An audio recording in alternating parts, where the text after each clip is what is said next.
Olá! Hoje no Conversas com Propósito a gente tem uma convidada especial, que é a Flávia Del Valle, fundadora e CEO do Instituto Lapidari, e ela vai nos explicar tudo como é que funciona lá e o que é o Instituto Lapidari daqui a pouquinho. Flávia, muito obrigada por ter aceito estar aqui conosco hoje. Obrigada, Helena. É uma honra para mim estar aqui. Muito obrigada a você e ao Edu que nos conectou. Então, eu que agradeço muito a presença aqui. Então, para a gente começar, eu já conheço bastante o Instituto Lapidari e acho, assim, uma causa super nobre o que vocês estão fazendo lá. Mas antes de eu falar o que é, eu gostaria que tu te apresentasse e contasse um pouquinho para nós o que vocês fazem por lá. Então, o Instituto Lapidari, ele veio realmente para criar uma disrupção na educação médica. Até então, esse médico, ele teria que estudar em grandes congressos.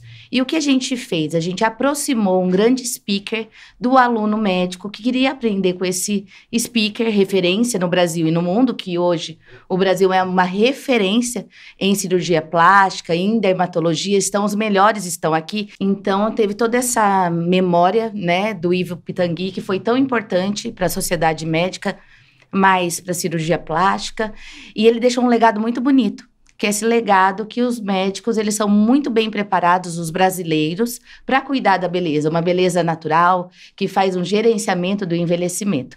Então, o Instituto Lapidari, hoje, ele vê esse médico como algo muito especial e a gente traz essa educação de excelência, realmente a gente é 100%, eu falo, nós somos 100% comprometidos com a entrega e um olhar 360 graus para o médico, porque o médico, ele aprende a técnica, isso é fácil, se tornou commodity, mas o que mais diferencia hoje o médico são os soft skills relacionados a isso. Então, uma comunicação, uma oratória, a presença de palco, saber falar, saber se comunicar, o seu desenvolvimento pessoal é muito importante.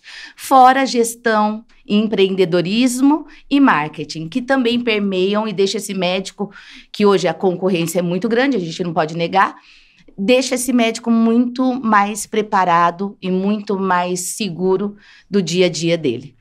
Sabe que eu percebo, assim, nos médicos que eles são apaixonados pela execução da sua profissão.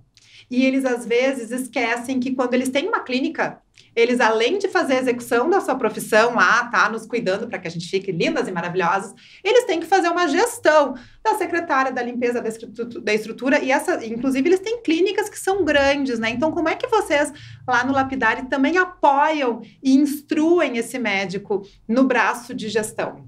Na verdade, assim, é uma grande responsabilidade, né? Ele já ter essa técnica muito bem apurada no dia a dia. Então, isso os faz médicos, os faz excelentes, então a técnica sempre tem que estar muito bem solidificada, né? Sólida. Mas a gente, sim, Helena, a gente tem essa visão, que eu chamo de 360 graus, que é essa visão que a gente entrega também nas nossas disciplinas, no nosso currículo, também sobre gestão. Então, a gente tem um MBA voltado para médicos, só médicos ou gestores de clínicas médicas, para que eles treinem isso também, porque isso é treino, isso é estudo. Então, eles estudam sobre gestão, empreendedorismo, marketing durante 12 meses. Então, eles vão sair preparados. A gente está agora, por exemplo, a gente fechou uma última disciplina que foi só gestão financeira. Então, eles estão aprendendo e estudando com uma gestora financeira realmente. Então, a gente não trouxe médicos para ensinar médicos, a gente trouxe do mercado mesmo, do que tem de melhor, do empreendedorismo, né, dessas assessorias melhores. Então, a gente conta com as maiores mentoras de médicos, os maiores assessores de médicos, os maiores economistas, tá? Para ensinarem o que é um DRE. O que é um DFC? Como que você gira o seu caixa? Como que você faz o marketing? O que é gestor de tráfego? Porque isso tudo para nós, talvez, seja fácil entendimento, que a gente teve realmente um preparo. Porém, para o médico, a primeira opção dele é estudar. É a função, É o que eles estudar. amam. É estudar o que eles amam, que é o dom, né? Então, assim, e já é muito extenuante isso. Uhum. Então, a gente também vem trazendo todo esse olhar para que esse médico vire um médico empresário. Então, ele é um CNPJ, ele não pode deixar de saber disso. E muitas vezes, quando ele sai da faculdade, ele não entende isso.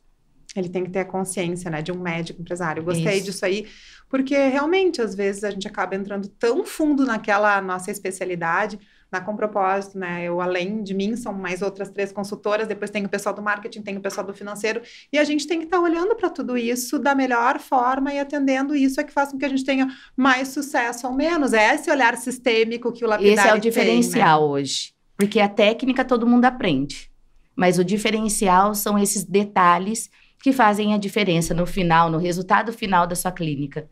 E como é que foi que surgiu essa ideia de fazer esse MBA, de fundar o Lapidari? Porque é para um público extremamente exigente, crítico, que quando procura vocês já tem também uma grande história, ninguém está chegando lá começando, né? Quem vai buscar vocês já sabe para onde é que está chegando, que está buscando uma referência. Então, como que vocês começaram? Como é que vocês idealizaram essa persona do médico?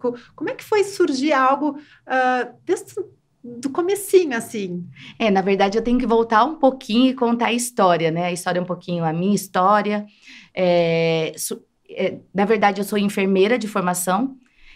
Desde os 3 anos eu faço balé, então eu fui bailarina profissional, eu dancei, fui bailarina da escola aqui de São Paulo. Mas aos 18 anos, meu pai falou, olha, acho que a dança não vai te ajudar muito. No momento, eu fiquei muito brava com ele, logicamente. Mas hoje, eu concordo em algumas questões. E fui procurar fazer enfermagem. Passei numa faculdade estadual, estudei enfermagem. Meu namorado, na época, agora marido, fez medicina. E a gente veio para São Paulo fazer residência médica. Eu fiz residência em neonatal. Adorava cuidar de bebê. Fui para o Hospital do Coração. Tive minha experiência lá como enfermeira assistencial. E quando a gente estava aumentando o degrau de ser uma enfermeira realmente... Da carreira, isso mesmo. Indo para o Einstein, eu tive um ponto de inflexão. Eu estava aqui em São Paulo com um filho de 2 anos, meu marido também sendo um gestor da Intermédica. Eu pensei, será que a gente vai ficar aqui? Foi esse o primeiro ponto de inflexão que a gente teve na vida. E como sempre sempre tive meu avô como mentor, e eu passava minhas férias na praia com ele, eu falei, não, eu não vou ficar aqui, eu vou para a praia, que é o que eu gosto. Daí eu falei sempre pro meu marido, vamos lá para Floripa, vamos conhecer como é. E eu tinha Floripa na minha cabeça, que eu queria morar em Floripa, E ele foi buscar algumas questões, né, pesquisas, enfim. Deu certo em Itapema, daí a gente pediu demissão, a gente não conhecia ninguém no Sul. Então, a gente foi com a cara e coragem. E acreditar no sonho. 20 e poucos anos. Mas se a gente não saísse de São Paulo, naquela época, eu falei, não, a gente não vai ter tempo para nada. Eu tô com um filho pequeno, é o momento pra gente fazer algo diferente em algum lugar diferente. Eu tenho muito esse espírito de explorador. Eu sou agora eu entendo porque eu sou empreendedora, né? Porque eu gosto realmente do risco. Tá curiosa? Eu sou curiosa e eu gosto do risco. Eu gosto de correr riscos. Lógico, hoje eu calculo melhor, mas com 20 e poucos anos a gente veio para Balneário Camboriú, para Itapema, mas quando a gente chegou lá, mudou política, a gente não tinha mais os empregos, enfim, foi um caos. E a gente foi para o hospital fazer algumas plantões. Meu marido foi fazer plantão de cirurgia geral e eu fui cuidar da parte de enfermagem. A gente fez a primeira clínica de especialidades médicas em Itapema. Isso permeou aí, durou 10 anos, mais ou menos. Depois a gente foi para Balneário, que era uma cidade maior, não tinha nenhum serviço muito bem estruturado. Era uma cidade ainda com... A gente chegou a 80 mil habitantes, hoje é 130. Então, estruturou um hospital lá, de verdade, assim, e a gente entrou nessa área da educação. Então, a gente tinha um colega que é empresário da área, presidente de uma universidade, e a gente veio conversando sobre isso, estudando sobre isso, e a gente fundou a M-Doctors, que é uma empresa para médicos que estão saindo da universidade. Então, eles saem, para onde que eles vão estudar? Hoje, a gente sabe que as residências médicas não têm vaga para todos os médicos. Uhum. Então, a gente fundou e viu com um propósito, realmente, de impactar a maior parte de médicos mesmo, para que eles salvem vidas. Então, a gente entrou na área de medicina de emergência. E veio crescendo. Então, eu contei toda essa história para saber que a gente tem aí 20 anos de repertório. E, nesse momento, surgiu a ideia com um dos meus sócios, eu e ele sentado numa mesa, conversando sobre as tendências da educação médica. E ele falou, olha, eu tenho uma logo aqui, era a carinha do lapidário. Ele falou assim, tô pensando em abrir alguma coisa na estética. Eu olhei para ele, vi aquela logo, achei interessante, mas eu falei, eu vou pensar. Fui para casa, no outro dia eu voltei e falei, olha, Morra, eu aceito ser sua sócia nesse novo empreendimento, mas eu quero exclusivo para médicos, porque eu sou entusiasta da área. Ele queria abrir para todas e eu acho que é uma visão extraordinária e isso está muito acontecendo fora do país, que a estética hoje, todo mundo tem o farmacêutico faz, o biomédico faz, e o dentista faz, né? E ele tinha outras empresas nessa área da odonto. Mas eu falei, vamos nichar. Vamos voltar a ser exclusivo para médicos. E foi aí que surgiu a ideia do Lapidari, era setembro de 2019, quando 9 de dezembro de 2019, a gente lançou o Lapidari lá em Balneário Camboriú. Então, é um pouquinho dessa história para saber um pouco do repertório que tem na área de educação médica mesmo. E o Lapidari hoje vai fazer 4 anos já. Flávia, te escutando, assim, a gente vê que as pessoas quando... Bem aquela frase que diz, quem vê close não vê corre. Né? Hoje a gente olha, né, o Instituto Lapidari, tudo que vocês estão entregando de qualidade para o segmento médico, mas como é importante contar a história da onde que surgiu, que estavam aqui, que daí um dia aquela inquietude que muitas vezes a gente tem essa inquietude do que eu vou fazer com o meu futuro, tem algo dentro de mim que mostra que eu não estou tão bem assim, eu quero uma outra possibilidade, só que se eu não escuto essa vozinha, eu acabo não dando espaço para que outras coisas aconteçam, eu acabo ficando na minha zona de conforto, e a zona de conforto é uma delícia. Ela é confortável, só que lá nada de novo não nasce. Existe crescimento na zona de conforto. Exato. Então, a gente poder saber, assim, tem uma vozinha dentro de mim, ao menos escuta. Vê o que ela está te trazendo. Porque ela pode ser a porta para algo que a gente nem tem noção do tamanho que pode ser. Exato. Então, acho que tu poder contar, né, a transição toda que vocês tiveram, o crescimento todo, mostra para aquele médico que daqui a pouco está começando com a sua clínica. Pô, foi pequeno um dia. Foi pequeno um dia, né? E a gente passa por vários desafios. Tanto que a gente inaugurou 9 de dezembro de 2019, em março chegou a pandemia. Então, assim... Sim. E aí, como é que foi? Realmente, então, assim, a gente passa por esses desafios. E foi mesmo, a gente já estava com algumas turmas presenciais, a gente teve que pivotar, e eu tinha passado um tempo no Vale do Silício, e eu trouxe muitas ferramentas do mundo remoto. Então, quando eu fiquei lá no Vale do Silício, eles já usavam essas ferramentas, o Zoom, por exemplo, muita reunião online, mas o médico sempre teve muita objeção disso.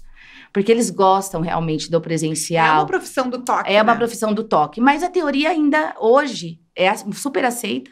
E eu acredito que seja muito válida, otimiza o tempo das pessoas de aprenderem e terem reuniões. Hoje a gente faz, nossas pós-graduações, geralmente elas são híbridas. Então, a gente tem um encontro ao vivo com esse speaker, referência, e faz uma troca, estudo de caso, e eles vêm exatamente no Lapidari para fazer o presencial do hands-on, que a gente fala, que é o nosso queridinho hands-on, que é a mão na massa mesmo, atender paciente modelo, passar pelo nosso cadáver lab, que é a diferença, fazer o atendimento de emergência, de complicações, ver um ultrassom, ver todas as tecnologias. Então, isso faz parte desse olhar 360 graus, que eu estou falando aqui, né, desde o começo.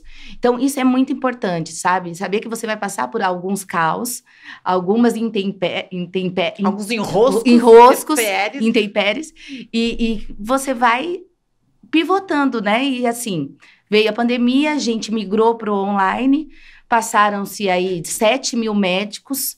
7 mil médicos nesse período da pandemia.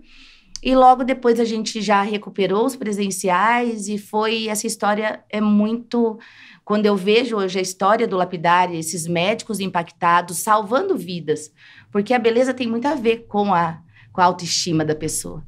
Quantas vidas não foram salvas a partir disso? E eu falo para os meus colaboradores, você não precisa ser médico.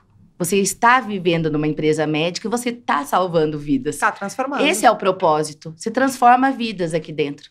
Então, realmente é isso. É esse o nosso propósito e é esse o legado que a gente quer deixar na vida de cada um que passar lá por nós. Às vezes a gente acha que essa parte estética, ela... é futilidade. Mas por que fazer? E eu conheço tantas pessoas que passaram por um procedimento estético e a autoestima delas mudou, se transformou. A pessoa era tímida, passou a ser extrovertida porque não gostava do seio, ou porque não gostava do nariz, ou porque achava a boca isso. Então, acho que ele não tem nada de estético. Ele tem, sim, de um momento que não é terapia, mas ele é terapêutico. Total. A gente vê pacientes saindo chorando, agradecendo, assim, de coração aberto, genuinamente, sabe? Além do rejuvenescimento facial, a gente tem rejuvenescimento íntimo. E a gente sabe que mulheres, a grande maioria, até 2030, vão ter muitas mulheres na menopausa. E hoje existem tratamentos que realmente mudam a qualidade de vida dessa mulher.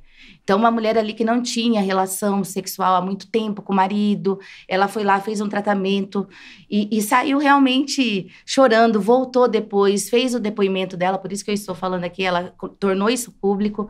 Então, assim, essa diferença que a gente faz realmente, assim, sabe, de ser algo genuinamente importante para aquele outro, é um preço, assim, valoroso, né? Acho que é um valor gigante. O propósito do lapidário tem que ser transformar pessoas e salvar casamentos. Também. Porque com certeza a relação sexual faz parte e o processo todo do climatério, da menopausa. A gente melhorou a conexão dos dois, né? Tratando algo funcional da mulher.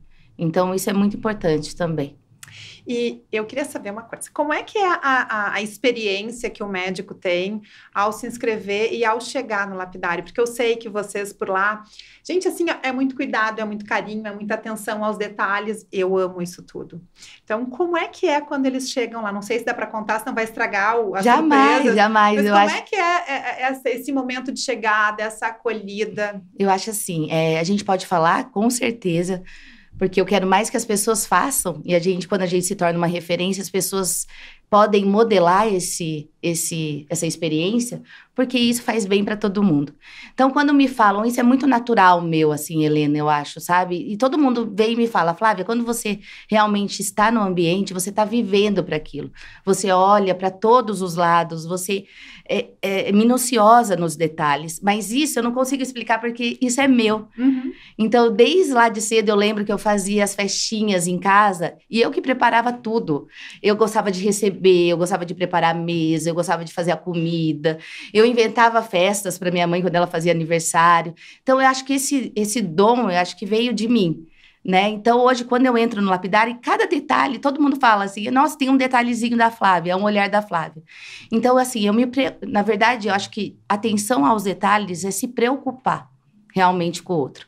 Então, eu me preocupo se aquela pessoa tem alguma restrição alimentar, o que ela mais gosta as preferências dela, tanto musical quanto do alimento em si, né? Em todos os pontos de contato, a gente faz CX, então a experiência do cliente mesmo, desde a hora que ele vai e adquire um curso nosso, o atendimento por essa concierge que é destinada a ele, com toda clareza e com toda...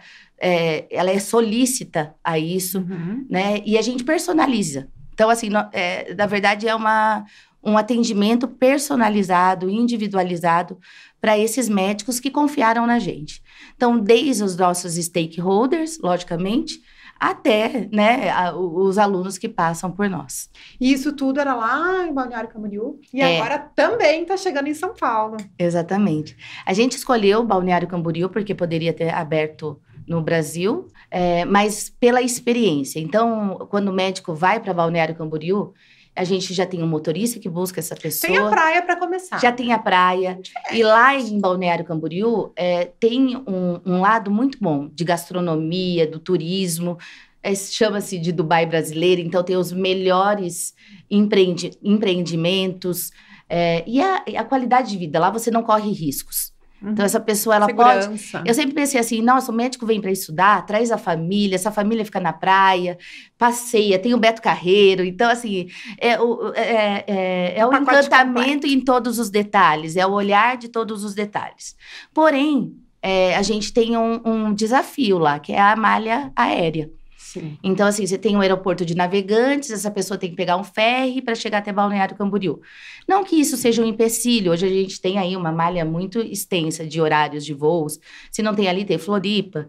Porém, a demanda foi aumentando e a gente pensou, também com muito estudo, logicamente, a gente também teve uma fusão muito importante no grupo. Então, hoje a gente faz parte do grupo Quefraia, que é um grupo forte. Então, a gente está abaixo desse guarda-chuva, né, do grupo.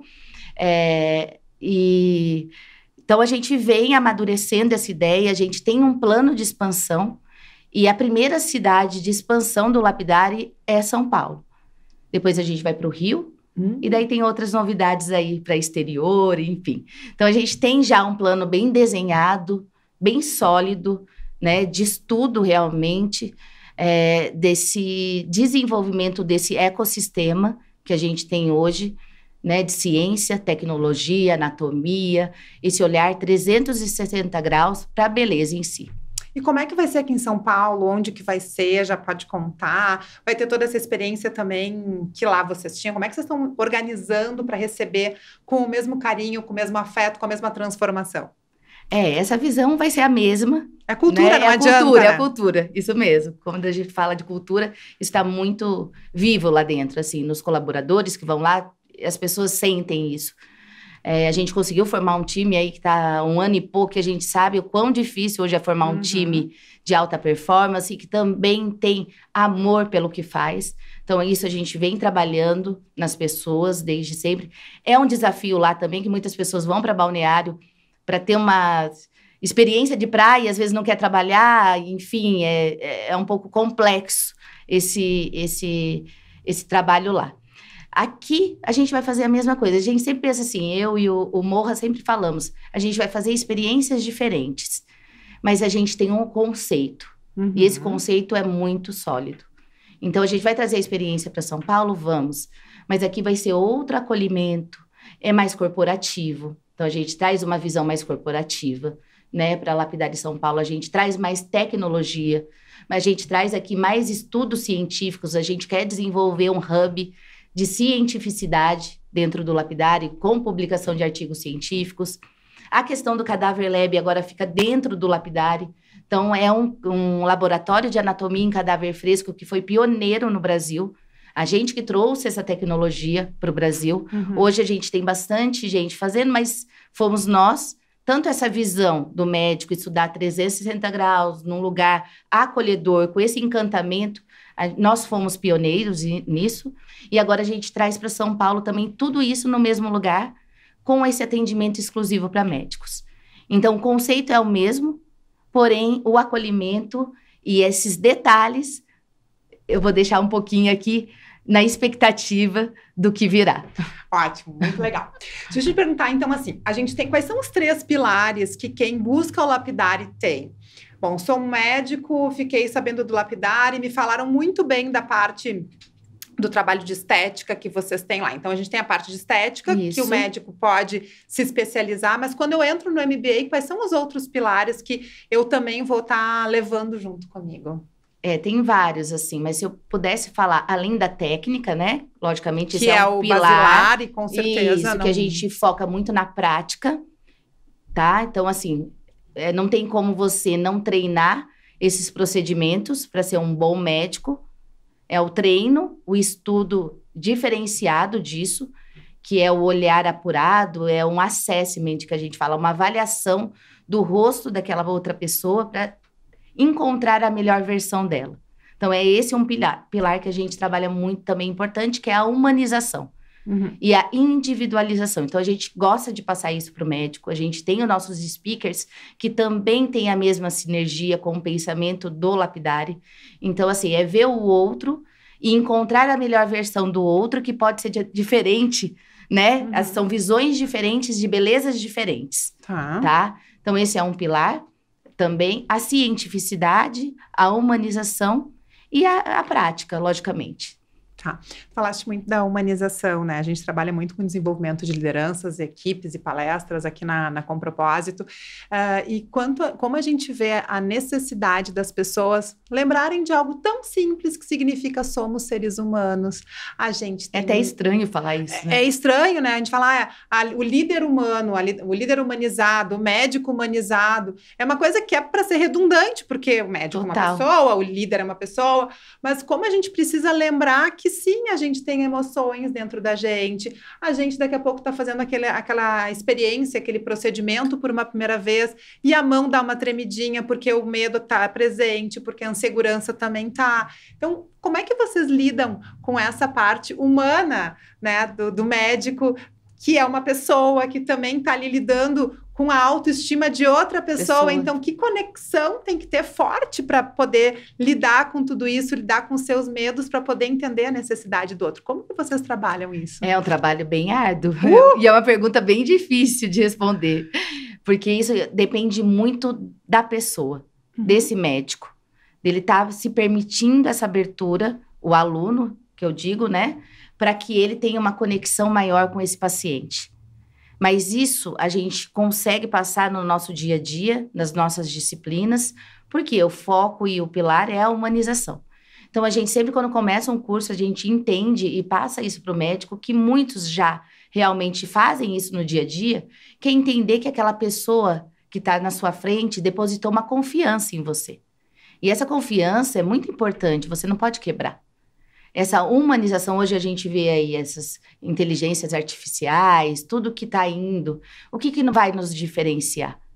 É realmente o olho no olho, né? Então, esse médico, ele vai ter algumas ferramentas de diagnóstico? Vai. De inteligência artificial? Vai. O ChatGPT, enfim, todas essas questões.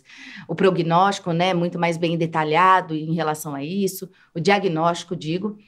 Porém, é o que a gente fala, que é o pilar, a humanização. Vai sobrar mais tempo para o médico sentar com aquele paciente, fazer uma anamnese adequada, um assessment adequado, fazer um protocolo de longa data, de 1 ano para aquela paciente, para que ela gerencie esse envelhecimento, para que ela entenda. E cada vez mais a gente sabe que o médico também tem que colocar no seu dia a dia e entender sobre saúde mental. Né? Quando ele sabe realmente das dores, que não são só dores, às vezes a pessoa vai, quero uma toxina botulínica. Mas o que tem por detrás? O que tem por trás? Então, assim, estudar sobre saúde mental também é o papel do médico hoje. É o papel do médico, a gente traz isso. A gente tem uma pós-graduação só sobre psiquiatria na outra empresa, e eu vejo que o médico, se ele tem que estudar o MBA, ele tem que fazer um MBA de marketing, empreendedorismo e gestão, mas ele também tem que fazer uma pós e se especializar em saúde mental. Tu falou muito da escuta, né? Hoje, quando eu tava vindo pra cá, eu passei no Secamura para fazer o cabelo, para fazer a maquiagem, o Iago que fez meu cabelo, o Roosevelt que fez a minha maquiagem, e ambos me perguntaram muito, como é que tu quer? Qual é o teu objetivo? Olha que legal. O que vai estar acontecendo hoje? Vai gravar o podcast? Então a maquiagem tem que ser fosca? As perguntas feitas. O cabelo tem que ser assim? Como é que tu gosta? Já aconteceu alguma maquiagem ou algum cabelo que não era o que tu queria? Então acho que assim, essa parte de fazer esse diagnóstico, essa anamnese, ela está presente em todas as profissões. E a pessoa que não tiver o coração aberto para poder conectar com o outro e essa escuta proativa para efetivamente entender o que tem por detrás, quais são os medos, quais são as angústias. Eu não queria estar brilhosa aqui, eu queria estar bem, né? Então, assim, eu acho que o que tu está trazendo... É a escuta empática, né? A escuta empática da gente poder fazer essa conexão entre o outro e eu para que eu possa te entregar aquilo que tu queres. Eu acho que, independente de qual área que a gente tiver, isso é essencial. E dentro da medicina, cada vez mais, eu fico imaginando, né? Não adianta a pessoa, o médico, querer me vender alguma coisa se não é a minha necessidade, se não é a minha dor. E aí a gente acaba entrando num oceano vermelho, que Total. É a venda pela venda. É a commodity. Com um monte de entrada de vários profissionais fazendo isso, o que vai te diferenciar? É o seu olhar. É o que te faz humano, né? A presença com você momento que esse paciente confiou no seu olhar, na sua escuta, de você direcioná-lo. Eu falo que o médico agora ele é um facilitador disso. Antigamente ele era o paternalista, né? O que falava, o que entendia de tudo. Não, hoje quando um médico senta com o paciente, é uma troca. Então, os dois aprendem ali. E os dois vão seguir um plano.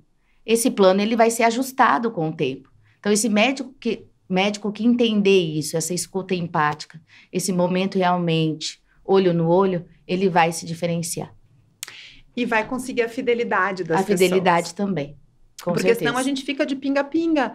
Se eu chego num lugar em que eu não me sinto acolhida, e aí vai desde o início, desde a recepção da secretária, do cafezinho, do carinho, né? De como a gente gera essa ambiência dentro do consultório médico. A ambiência é muito importante. Né? É o cheirinho e cada vez mais a gente tem percebido... As memórias, né, que ficam. A memória afetiva. Isso.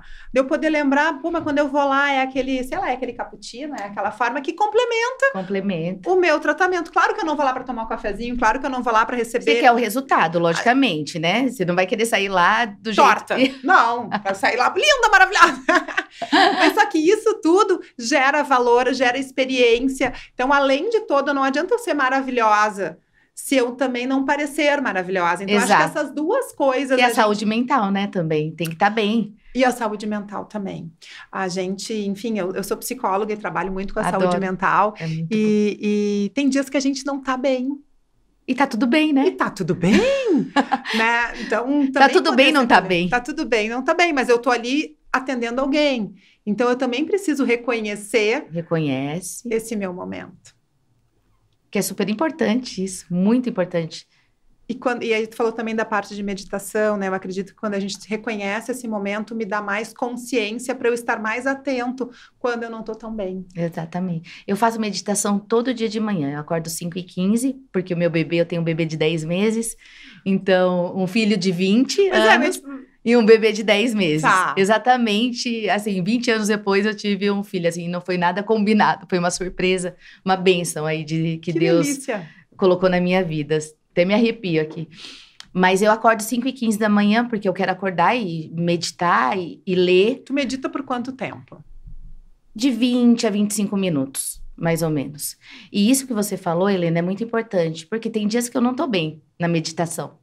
E essa consciência que me faz entender realmente que tem dia que eu tô mais ansiosa, porque eu vou ter mais coisas na minha agenda.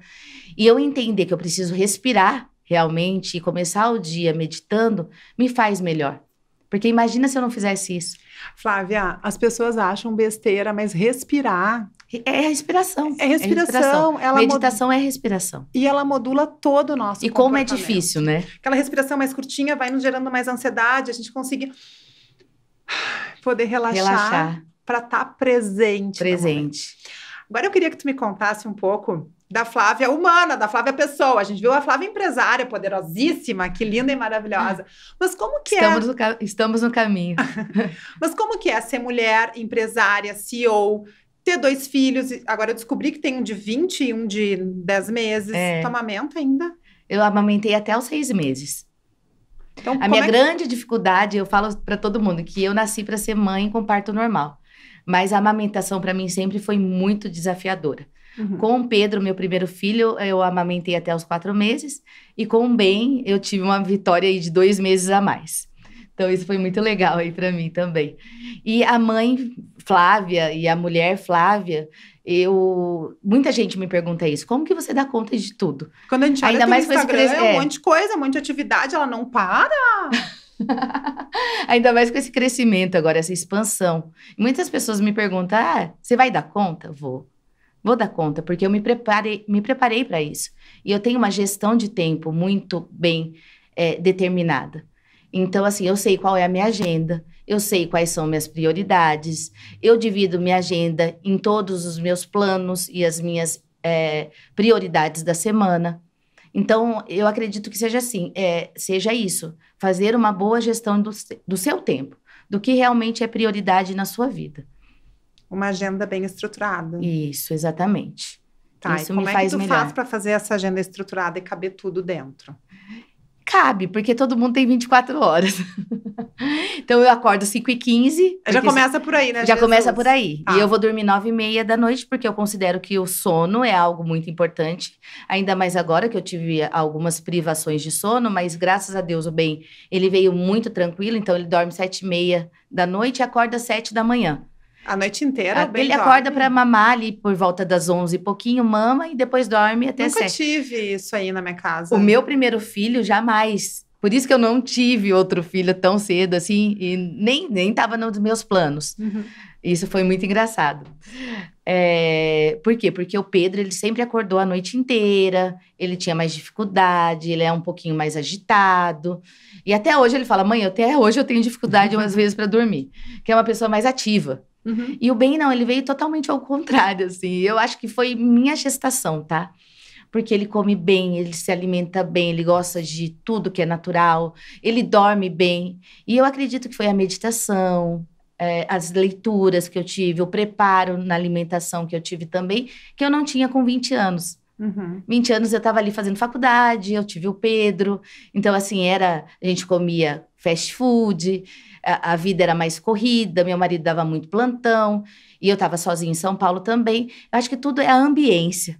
Uhum. Então, assim, eu vejo a grande diferença nesse aspecto. De cada gestação. Né? De cada gestação em si, e o que isso depois tornou na vida dos meninos, né? Como que foi isso? E outra coisa, assim, como é que tu cuida do teu corpo, da tua alimentação? Agora tô entrando nessa outra parte, assim, já quero saber tudo, quero me inspirar mais ainda em ti, quero te seguir. Eu que quero me inspirar em você acha? Como é que tu faz a parte da alimentação, do teu corpo? Como é que tu cuida disso tudo? Como eu fui bailarina, né, clássica, e minha mãe, ela é educadora física. Então, a gente teve em casa uma educação muito regrada. Que legal. Tá? De alimentação e de exercício físico. Então, eu não sei ver a Flávia sem exercício físico. Então, a minha vida inteira, ela foi motivada. E quando eu não vou, realmente, eu acredito que seja até um vício do bem, mas quando eu não vou, eu sinto muita falta. Então, eu nunca deixei. Então, eu fiz balé minha vida inteira, depois eu fui para musculação, depois eu fui para yoga, e hoje eu faço, né? Até hoje eu faço. Então, eu cuido disso 5 a 6 vezes por semana. Tudo isso. Com atividade física. E alimentação, eu tenho uma alimentação muito equilibrada. Eu escolho porque eu gosto. E muitas vezes eu tô com a minha família e eu peço uma salada quando a gente tá viajando e eles fazem bullying comigo. Eu acredito. Eles fazem bullying. Não acredito, você tá aqui e tá pedindo salada. Mas muitas vezes eu quero pedir a salada porque eu amo aquilo que eu faço. Mas, logicamente, é muito equilibrada. Eu adoro comer massa. E uma coisa muito importante, assim, que eu adoro salgado. Eu não gosto de doce. Eu não tenho paladar doce. Aí, ó. Tá, pode ser isso. Agora eu peguei. O meu paladar é muito pro salgado. Tá. Então, assim, eu acho que isso é uma vantagem minha. Até porque eu tenho uma irmã que ela é diabética tipo 1. Uhum. Ela descobriu com 11 anos e na minha casa não tinha muito doce. Então, a gente não desenvolveu como rotina isso. Então, quando eu quero comer um docinho, é um chocolate 70%, mais ou menos, que eu me dou o direito, assim, de comer, porque eu gosto de ter alguma coisa diferente. Mas a minha grande tendência aí é pro salgado mesmo. Legal. Bom, a gente falou de Lapidari, a gente falou de Flávia, a gente falou da tua rotina toda, mas eu queria entender, assim, qual o teu propósito pro mundo? Né? Tanta coisa que tu faz e cada história, assim, mais especial que a outra, né? É o cuidado com o corpo, foi a questão da amamentação, dos filhotes, toda a transformação profissional que vocês fizeram. E qual é o teu propósito? É tudo isso. Na verdade, meu maior propósito é ser uma mãe exemplo para os meus 2 filhos. Então, eles falarem, nossa, olha que mulher. Né? Olha o que ela fez, olha como ela impactou a vida das pessoas, olha o legado que ela deixou, a transformação que ela fez na vida das pessoas. Eu quero deixar esse legado para eles, assim, que realmente o trabalho, né, te traz resultados, que você entender e se doar para o outro, isso realmente faz a diferença no mundo. Então, servir o outro. Acho que esse é meu grande propósito. Eu estou aqui para servir o outro, né, através do conhecimento, que é a educação. E que meus filhos, quando olharem para a mãe que já se foi um dia, falarem, nossa, que mulher incrível que viveu aqui na Terra e que conseguiu ajudar, né? Realmente passou aqui pela Terra e serviu genuinamente para que essas pessoas melhorassem a qualidade de vida de outras pessoas. Então, esse é meu propósito. Querida. E assim a gente encerra hoje o nosso Conversas com Propósito com essa mulher incrível que é a Flávia. Obrigada pela Helena. Oportunidade de te conhecer mais, essa simpatia e essa densidade de conteúdo. Obrigada, viu? Obrigada. Tchau, pessoal. Valeu. Tchau.